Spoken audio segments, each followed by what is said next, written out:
চট্টগ্রামের বোয়ালহালি পাহাড়ি জনপদর শান্তজ্ঞ গ্রাম, কিন্তু নীরবতার আড়ালে চলের এক ভয়ঙ্কর ব্যবসা, দেশি মদর অবৈধ উৎপাদন ও বেচাকেনা।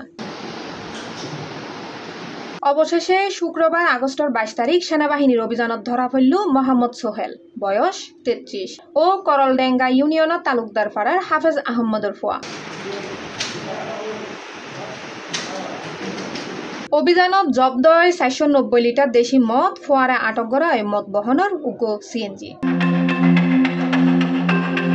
সেনা সূত্র জানায়, বহুদিন ধরে উগ্র সংঘবদ্ধ চক্র এলাকাত মদর হারবাস চালাইতো আছিল।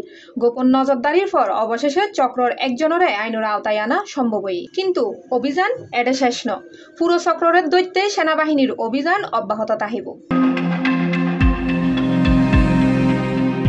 গ্রেফতারকৃত সোহেল ও জব্দ মদ বোয়ালহালি থানার পুলিশের হাতে হস্তান্তর করাই। স্থানীয় এন অভিযান চলতে তাহিলে অবৈধ মদর ব্যবসা পুরোপুরি বন্ধ হয়ে যাব।